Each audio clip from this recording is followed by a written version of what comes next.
Attention! By decree of the Lord of Holy Terror and by extension the God Emperor of Mankind, queries into the recorded archives you are requested are strictly prohibited. By querying such information of a prohibited nature is tantamount to heresy. As an act to such, it is an account the God Emperor is a praying edict. You are thusly a heretic. As a convicted heretic, you're in violation of the following. Article 1073P, DAC 977864/211/.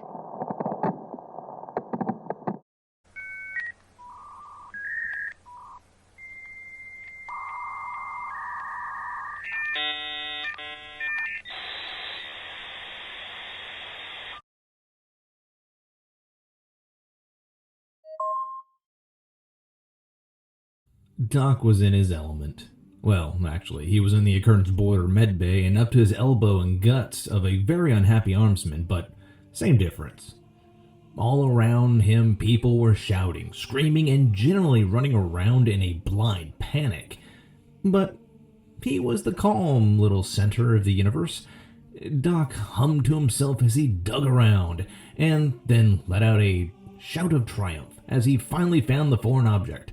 It looked like a large metal rivet, and still tingled with traces of burst of warp energy which had propelled it. He neatly tossed it into a prayer seal covered bin marked tainted, and began closing everything back up.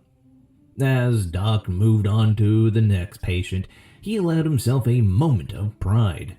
Despite his complete lack of official medical education, he liked to think that he was the master when it came to meatball surgery. He shot a glance across the room towards where Chief Medical Officer Sister Valerie of the Orders Hospitaller was dealing with the non-trivial patients. Their eyes met for a second, and Doc smiled as he looked back down to inspect his new patient's severed arm. Then, a painfully shrill shriek arose from the waste bin. The lights and gravity both cut out, and the medical cogitator in the back of the med bay began frantically beeping. Doc automatically turned his shoulder, tack light on, snatched a now floating severed arm out of the air, and instructed his patients to, quote, keep a hand on it, and drew his sidearm. The minor demon that crawled out of the medical waste bin, already weakened by the prayer seals, was dispatched with a single volley of Doc's las pistol. With that minor annoyance dealt with, he disengaged his mag boots and launched himself towards the back of the med bay. Sergeant Gravis of the Emperor-sized Space Marines, or more specifically the upper half of Sergeant Gravis, twitched as the Terranid bioweapon in his veins made another spirited attempt to kill him. The medical cogitator hooked up to him requested several types of antidote, which Doc quickly administered. We're down to our last vial of hydrochlorobomb, and he's having nightmares again, reported Doc. Sister Valerie didn't look up from her patient as she responded. The warp's a bad place to be comatose, especially this far from the light of the Emperor. And the way the unholy Sionis abomination is tearing apart the ship doesn't help. He's not the only one who'll die if we don't return to normal space soon either. I swear, honey. Ma'am. Ma'am. Sarge said you'll be reaching the way station today. Then we can request all the aid and supplies we need. Just a little longer, till it'll be all over. As Doc finished stabilizing the Space Marine and made his way back to the table he'd been working at, the med bay's lights reactivated. A second later, there was a clattering crash of various small items that had been floating through the air dropped back to the floor, and a meaty thump as Doc's neglected patient was slapped by his own severed arm. Sister Valerie watched for a second as Doc hastily apologized to the maimed crewman and scrambled under the table for the dropped limb. In a voice too quiet for even her nurses to hear, she muttered, Emperor, why'd he have to be an optimist? Amelia Destroria Amatia Tadregia Zendelia Maffei von Humpington was on the hunt. The creature that she had been hunting the aft-tainted areas and attacking unwary crewmen and servitors has eluded her for days. But now she had it. Amy readied her pulse rifle as her bait slowly advanced into the disused cargo bay, and her spotter scanned the area. It was a perfect example of a classic monster hunting technique, or it would have been if the bait stopped whining. "Well, I don't see what ice got to be the bait," whined Nubby. "I think it's distra. It's unfair. I think it's unfair." Amy didn't respond, but her goggle-clad spotter suggested that it wasn't discrimination. Nubby just needed to stop picking rock every time. Nubby's complaint rose in volume as he began arguing with Fumbles over the rules of the game older than the Imperium of Man. "It's not right all paper beats rock. Wrapping around it. Where's the sense in that? Still rock, ain't? What if the paper stuff?" Things got even louder. Twitch calmed and it began explaining the game was actually a metaphor for the relationship between the Ecclesiarchy, the Administratum, and Mechanicus. Eventually, the argument was cut short as Amy lost her patience. A few inventive and highly personal death threats later, the team fell back into silence and Nubby, quote-unquote, got on with it. "Oh, woe is me. I'm a poor fenceless human what was his way in this big old spooky cargo bay. I sure hope there's no sort of tentacle monstrosity looking down here waiting to eat me." Fumbles peered into the dark corner of the bay as Nubby monologued. He could sense a malevolent presence just barely qualified as a mind moving closer, and pointed it out to Amy. The markswoman sighted her rifle on the corner and waited for the creature to make its move. "Still not sure what it is, Fumbles?" The psyker sheepishly shook his head. "Well, at least it can't be as small if it's fall for this." Amy gestured towards the soliloquizing bait. "Though I gotta say, this performance is better than usual. The wig and dress are a nice touch." Fumbles nodded in agreement. "Says he helps him get into character. It really says something that I don't find this conversation even remotely weird." Fumbles just shrugged, and there was a brief silence as Amy shifted metal gears. "You know, my life was really quite boring before I joined the Inquisition. Mother never let me do anything up on the lines when there was something really interesting to shoot." Amy felt a pang of longing that definitely didn't originate from her. "Sounds nice. Wish I had parents," muttered the psyker. Amy glanced up from her scope. "You can really be fucking depressing, you know." "Sorry." "Whatever. You got any idea why this thing isn't coming out? Doesn't even know we're here." Fumbles pondered the question before answering. "No, I think it's waiting." "Waiting for what?" Amy was interrupted by sudden pain in her head, a panicked scream from Fumbles, and a sudden absence of both light and gravity. In the complete dark cargo bay, Nubby's well-honed survival instincts kicked into overdrive, as first one, then two, then a dozen chattering screeches rose around him. Before Amy had even reoriented herself, the bedressed little trooper, screaming shrilly and propelled by the recoil of his pulse carbine, shot past her and slammed into Fumbles. Nubby, dragging the semi-conscious Fumbles with him, started bouncing his way down the corridor with all the speed provided by his augmetic legs, leaving Amy struggling to catch up. As she flew, Amy shined her rifle's tack light towards the cargo bay and saw the forms crawling along the floors, walls, and ceiling. She started firing her rifle just for a little bit of extra speed and screamed, "Plan B!" into her comm bead. At the far end of the corridor, Twitch smiled. When the ship's lights reactivated a few minutes later, they revealed a shrapnel-pocked corridor filled with disgusting clouds of limbs and juices. Twitch reopened the door the four of them had sheltered behind and surveyed the carnage. As Amy drifted over to join him at the doorway, Twitch felt something shift and flung himself behind the markswoman. A second later, the gory mess hanging in the corridor dropped out of the air with a horrible splash. Amy sputtered and swore. Nubby laughed and Twitch peeked around his human shield. Sure that the coast was clear, the demolitions trooper crept forward. He poked at the horrible slurry, carefully pulled a chunk out of the mess, and then started giggling. Nubby took a break from checking Fumble's health, using the tried-and-true guard technique of gently kicking him in the ribs while muttering, "You's okay?"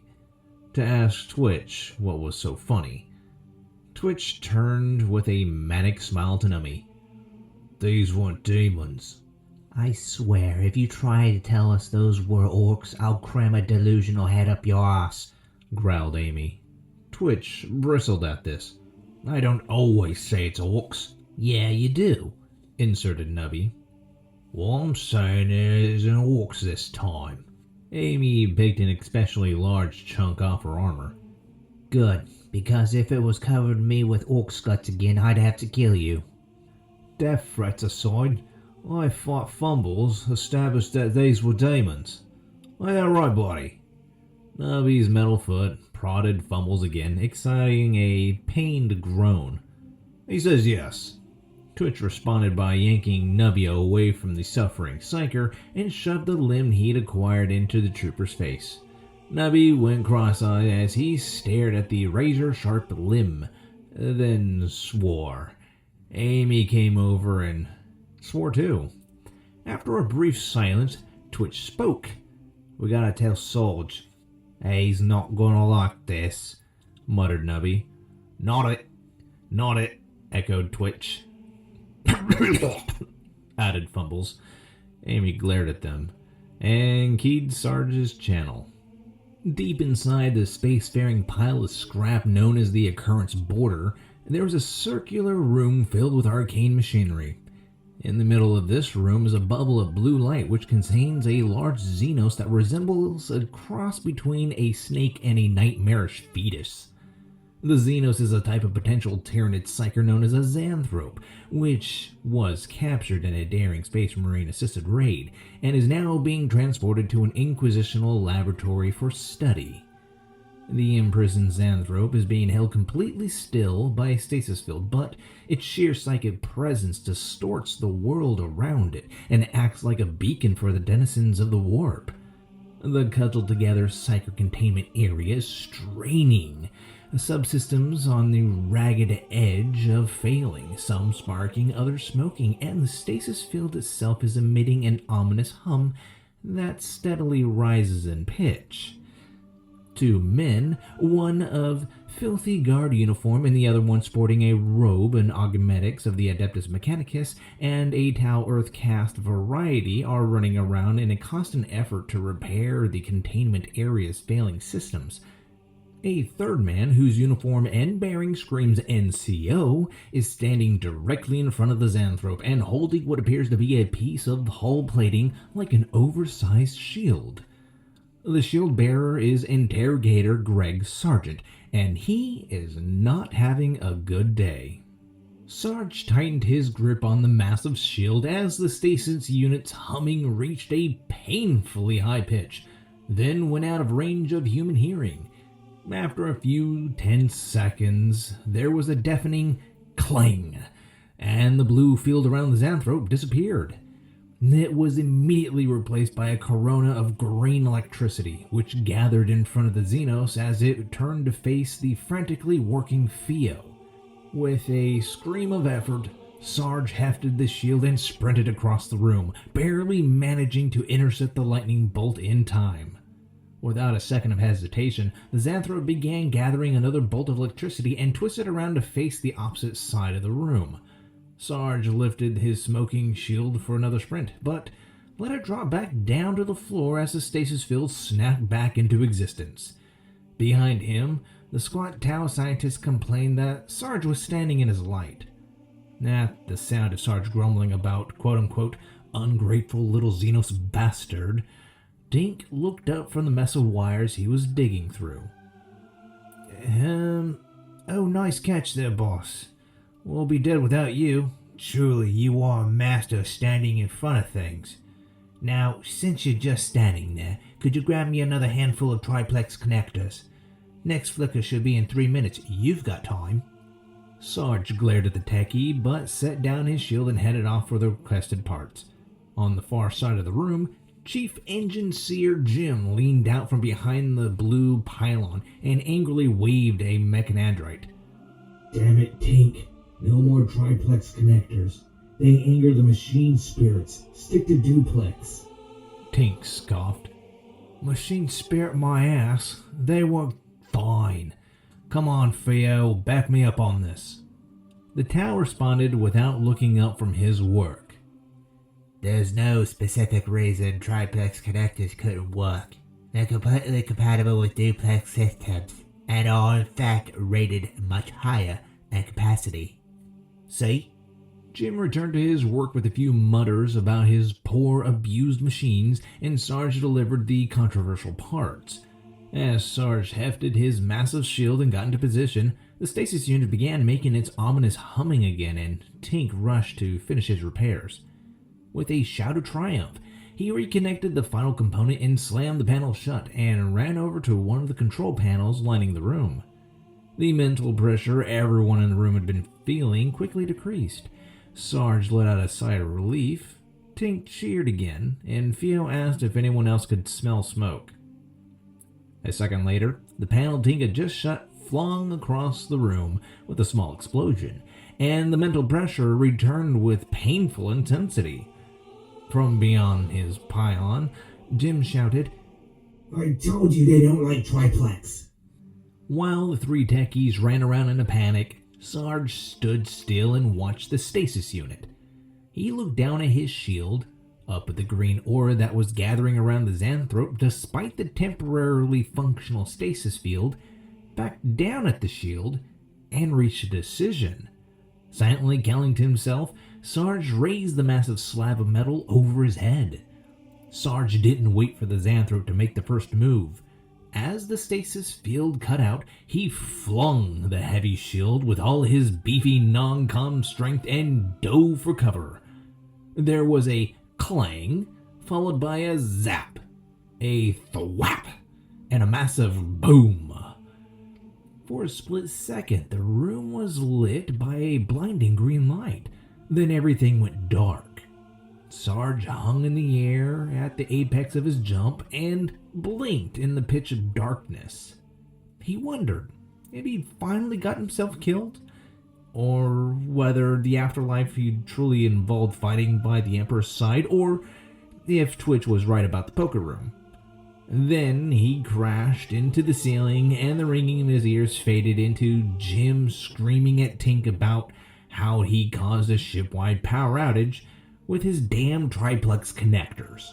Since he was apparently still alive, Sarge decided it was a good idea to stay that way and turned on his tack light. He tried to twist around to face the Xanthrope, but his turned out to be rather difficult, since the stasis field was now empty.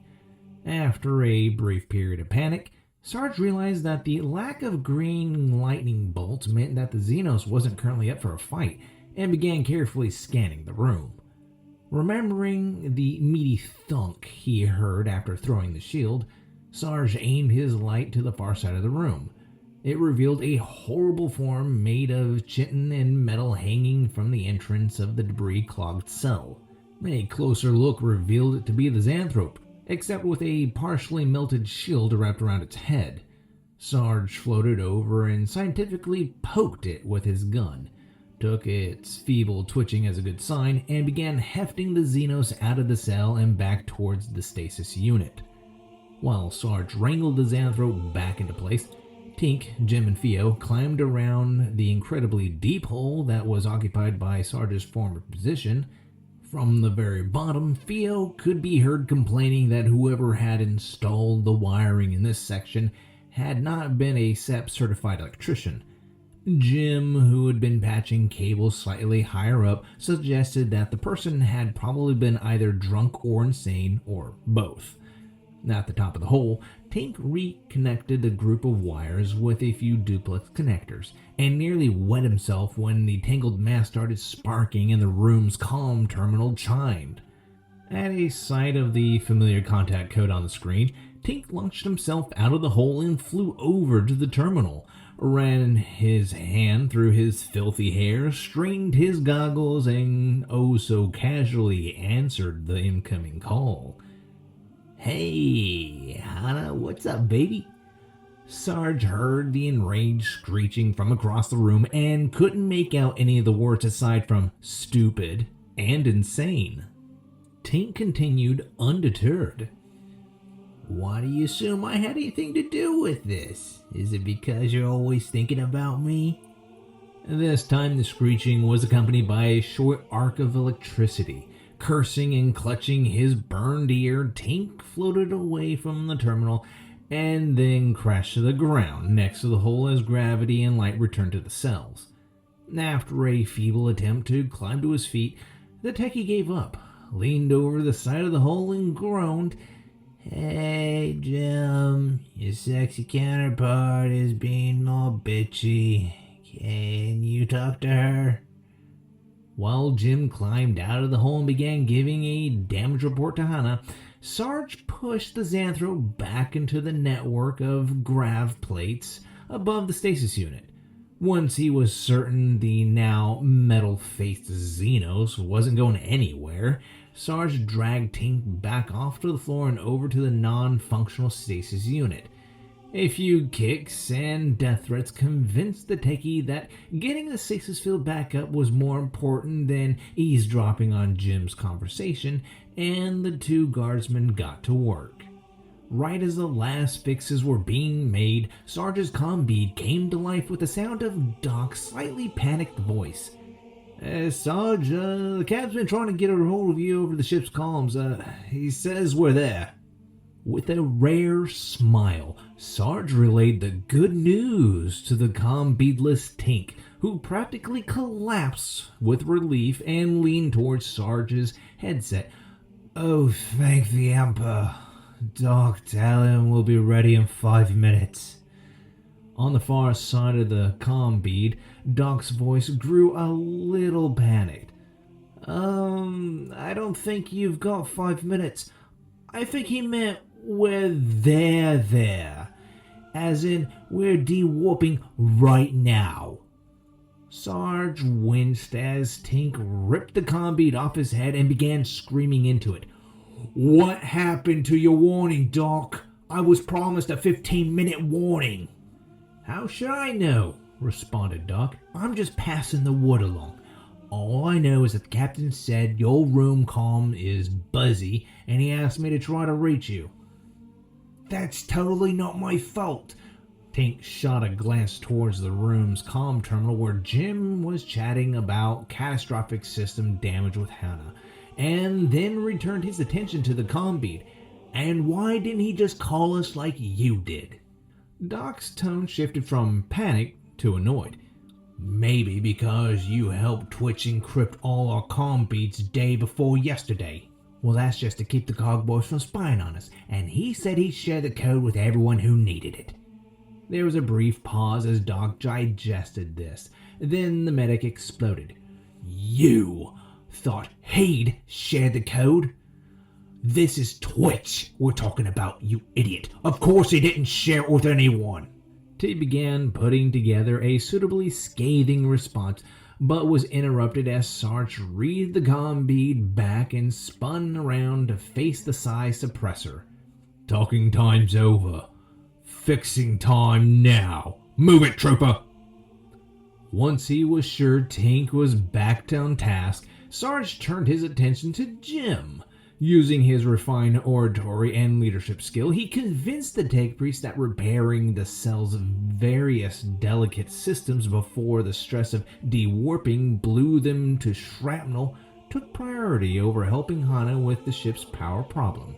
Which is to say, Sarge reached over to Jim's shoulder and terminated his call, then picked the hapless engine seer up by his crimson rose and flung him towards Tink with a shout of, "Fix stuff before it explodes!"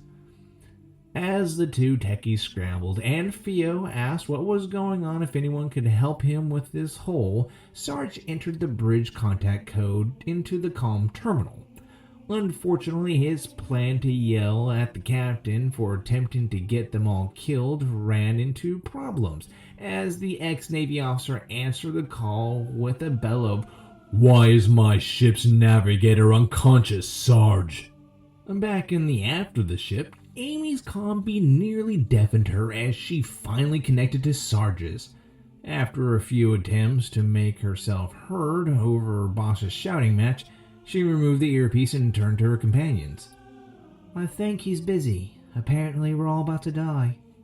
Nubby, seated on Fumble's curled-up form, paused in rummaging through the medkit that appeared to be filled with nothing but ILO sticks and suspiciously unlabeled bags of pills.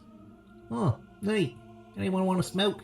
Behind him, Twitch reacted a little bit more strongly, leaping to his feet with his rifle in one hand and grasping for something inside his jacket with the other. "I knew it. We've been boarded. Who's coordinating the fence? Should I blow the ship's plasma reactor before we..." His trad was cut off as Nubby yanked the detonator out of his hand and began dancing backwards down the hall with it. Amy listened a little longer, then called after a pair. "No borders, but he's arguing with the captain about whether we should stay in the warp or risk Navigator getting possessed, or de-warp and potentially blow up the cells." Nubby paused for a second. "Speaking as no one's ever near the cells, I vote for that one." Twitch seized on Nubby's distraction and made another grab for the detonator, but Nubby managed to spin away and cram it down between the two wads of dirty socks holding up the front of his dress. This did not deter Twitch even slightly. Amy gagged a little and Fumbles laughed weakly as Twitch tackled Nubby to the ground and began rooting around for the detonator. As Twitch finally found his prize and withdrew it, along with a handful of crusty socks, a deep vibration came up through the floor and the Vox system began blaring the completely incomprehensible automated de-warping warning. Amy raised her comm bead back to her ear. Twitch and Nubby both cheered. Fumbles began whimpering again, and back in the gore-filled hallway, something moved. Tink and Jim worked feverishly. In the background, the automated de-warping warning instructed all hands to hold still and pray to the Emperor in 36 different variations of Gothic. Not to mention Janet Battle Cant, and what the resident xenologist insisted was Harud. Until Sarge used his carbine to deactivate the nearest speaker. The noise of the de-warping warnings was replaced by pops of overloading psi suppressors. Theo demanded to be told what was happening, and the sound of Sarge yelling at the captain slowed down. Inside the inactive stasis unit, unnoticed by everyone, the Xanthrope began twitching. Doc threw himself across the medbay as Sergeant Gravis went into double cardiac arrest, while he struggled to fight the increasingly active Terranoid bioweapon. The deep vibrations of the ship de-warping grew stronger and stronger. Amy, Twitch, and Nubby all flinched at the sensations similar to fiberglass being rubbed on exposed nerves shot through their heads and automatically turned to face Fumbles. Amy got as far as, "What the fuck is wrong with you now?" before she began to notice the way the gore in the corridor began to bubble and froth. With remarkable coordination, the three troopers seized Fumbles and started retreating down the now widely shaking corridor. Then, right as they reached the next door and turned back to see what they were running from, the vibrations stopped with a colossal tooth-rattling clang. Twitch swore, Nubby screamed, Fumbles started twitching madly, and Amy looked around in confusion. She got as far as saying "what the F," before all the gore, including the portions soaking her armor, suddenly ran together and reforming into a familiar insectoid shapes in a sort of reverse explosion. All three troopers immediately opened fire. As the clang reverberated through the medbay, Doc went pale. Sister Valerie met his gaze from across the room and began to ask, "What the F?" But Her question was interrupted as the ragged edges of Gravis's torso inexplicably burst into green and black flames. Sister Valeria abandoned her current patient and sprinted towards Gravis as Doc screamed, "This is not how poison's supposed to work!" and grabbed a fire extinguisher off the wall. As the echoes of the clang died away, Tink leaned out of his cover as he jumped into the psi suppressor he'd been working on exploded. "What the fuck was that?" asked the shaken techie. Jim didn't respond, being rather busy rocking back and forth and whimpering to himself, and Theo, rather crossly, asked how someone stuck in a hole is supposed to know anything of what's going on. Sarge raised his carbine with a mutter of, "Oh, not this shit again," and began scanning the room. Behind him, the comm terminal chimed as another person joined the call, and the husky old voice of old Bill temporarily overrode the captain's demand for information. "Hey, guys, I know you're busy screaming at each other, but we've got some big and psychic holding us in the warp. Either of you seen any major demons running around? Or is this just one of your damn bugs again, Sarge?" Sarge focused on the twitching Xanthrope and took a step forward. "I think it might be."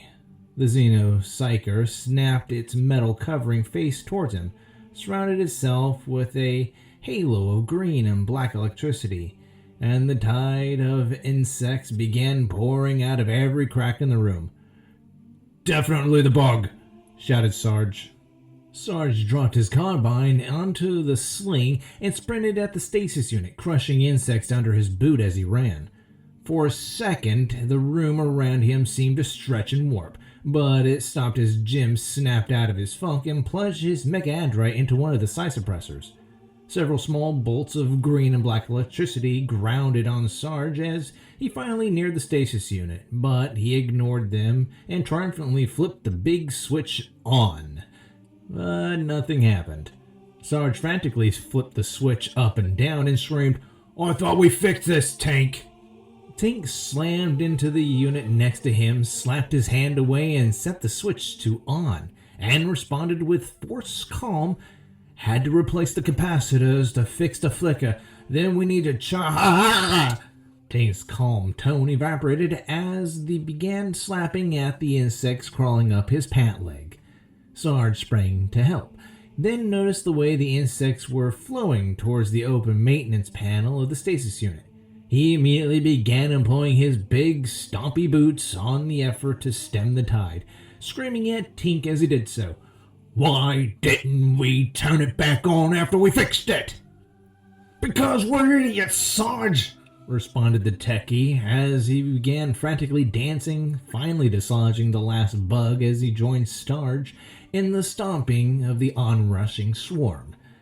Even with two sets of boots, it was obviously a losing battle, but being guardsmen, neither of them commented on this. They continued their desperate attempt to hold the line as the tide surrounded them and began climbing both their legs and the stasis unit. Across the room, Jim noticed their predicament and, in a fit of genius, scrambled over to Theo's hole. He very calmly asked the Tau to redirect extra power to the damaged suppressors of the stasis unit.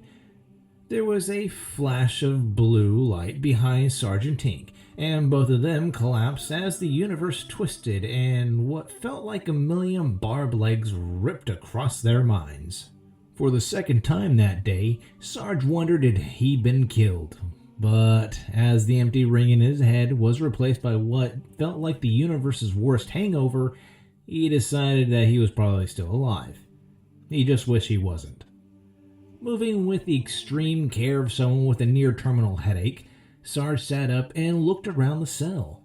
Surprisingly, things looked more or less stable. The bugs were gone, though his legs felt like they'd been worked over with a wire brush, and a certain feeling in his gut told him the occurrence border had finally exited the warp. It seemed that without the strain of traveling through that hellish realm, the few still functioning psi suppressors were holding up fine. Well, as he could tell, as they were fine. At least none of them were on fire, and whatever Tink had done to the stasis unit had fixed the damn flicker. As Sarge eyed the stationary Xanthrope in its creepy new metal-covered head, he then flipped it off and turned his attention to his team. Tink was curled up nearby, clutching his head and alternating between crying and swearing. Jim had already gotten back onto his feet and was doing tech priest things, and Theo had finally hauled himself out of the hole of the floor. The annoying little Xenos took a rather confused look about what happened, but had enough self-preservation instinct to go help Jim instead of bothering Sarge or Tink with questions. Sarge decided that the situation was stable enough for the time being and carefully lowered himself back down onto the floor, only to be jerked back upright as something drove a red-hot poker in his head via his ear. He frantically reduced the volume of his comm bead until the voice coming through had changed from a horrible demonic screech made of pure agony to Doc's rather worried voice. "You alive, Sarge?" "Sorta." Sarge flinched as Amy, considerably louder voice, joined the conversation. What the hell happened down there? "Ting broke something," muttered Sarge with an half-hearted glare at the prone techie. Tink stopped moaning about his head and dug through his gear pouches for his own comm bead, whining to himself as he searched. "It's not my fault, stupid machine spirit being little bitches. No bloody scientific reason." Sarge returned his attention to his comm bead and summed up as much professionalism as he could. "Everyone's still alive? Report." "I'm fine. And Graves is still alive, if a little crispy around the edges," replied Doc. Amy spoke next. "We're all okay, but the thing hunting people in the aft-tainted area turned out to be a swarm of gaunts." Sarge winced. "Oh shit." Amy began to continue, but Twitch's voice, which sounded dangerously excited to Sarge's experienced ear, overrode her. "I was ready for that, though. We blew them in a chunky salsa, Sep." There was a brief scuffle in the background as Amy explained to Twitch that interrupting was very rude. After a few seconds, Nubby awkwardly cleared his throat and continued the story. "Except after that, all this bits and stuff started running over together and to get back up." "Oh, shit." Amy's voice returned. "But then we dewarped and all that sort of evaporated. Just poof, gone. Bloods, guts, and everything. So we figured..." Once again, Twitch interrupted. "That's when NIDS had formed an alliance with Chaos, an unstoppable tide of demonics, and swept through across the sector and... oh!" "We figured it was just some sort of warpy thing, so, I guess everything's fine. I mean, Fumbles is unconscious again, but otherwise everything's fine," finished Amy, sounded rather annoyed over how her story had been spoiled. Sarge ran through the whole disjointed report in his head. After a little pondering, he held up his hand and began ticking off his fingers. "Okay, so I guess we'd have warped in time just to avoid that problem, so that's sorted. And it looks like the anti-psycho stuff is holding up okay for now, so we're out of the warp. And Gravis is still mostly alive, right?" "Right, mostly," confirmed Doc. Sarge looked down at his closed hand in surprise, ran through the list again in his head, then shrugged himself. "So, I guess we made it. I mean, we're here at the way station, whatever. All that's left to do is request a few parts. Drove Gravis off to the local Medicaid, get a new astropath, and called the size. Then we spent a few leisurely weeks getting everything fixed up and taking a nice, safe route to wherever the Oak's lab is." He paused for a second, not quite believing what he was saying, then continued. "So yeah, we win. Good job, people." There were a few seconds of shocked disbelief. Then Sarge ripped off his comm bead as it exploded with cheers. When the volume finally returned to safe levels, he put it back in time to catch Doc say, "You know, that trip went a lot easier than expected." "Oh, shut up. You've been hiding in the med bay, sleeping in a nice warm bed every night," responded Tink with his most petulant voice. "I can't remember the last time I slept in for more than 10 minutes. Doc continued undeterred. Okay, yeah, I mean, it was a bad week for some of us, I'll admit that, but it wasn't as what we'd call hellish, and hellish is a sort of the standard of our missions. I mean, when you look back in comparison to some of our other assignments, this went amazingly well. That was met with a thoughtful silence, which then slowly congealed and the squad followed the observation out of its logical conclusion. Eventually, Twitch broke the uncomfortable silence. Oh, we're so screwed. This is gonna be really, really bad. What's gonna be bad? Asked Amy, revealing her inexperience. Everything. What? It's like the third wall of a conversation, the thingy, translated Nubby. You know, for everything that happens, there's like a completely disproportionate reaction. Sarge sighed and translated the translation. If your attack's going really well, it's an ambush. Wait. You guys are seriously suggesting that nothing can possibly go right? That anything good happens is just a setup for something especially horrible? Yep, that's right. It's been scientifically proven, responded the rest of the squad in unison. So what? There's some sort of all-powerful cosmic entity conspiring to make our lives as dangerous and miserable as possible for its own sick amusement? Nubby nodded. Something like that, or just, the universe itself. I think it's orcs, muttered Twitch. Amy ran the last few months through her mind. That's surprisingly believable. Well, not the orcs part, that's just retarded. But it makes sense. She paused and applied this theory to the current situation. Yeah, that we've finally reached it, and I can totally see this way station being full of, and she trailed off. Chaos-worshipping psychic mutants, suggested Twitch, waiting to capture hapless visitors and override their minds with copies of the cult leaders. Or orcs disguised as chaos worship. Twitch was interrupted as Sarge, recognizing the unproductive line of thought, cleared his throat and rather wearily addressed his troops. Paranoia aside, we're just here for a nice supply run. Everyone put together your shopping list, grab some rest while the captain's taking care of her docking, and please, let's just get through this without anyone blowing up the station, or being arrested, or assaulting someone, or committing tech heresy, or whatever it is you do to screw everything up, Doc.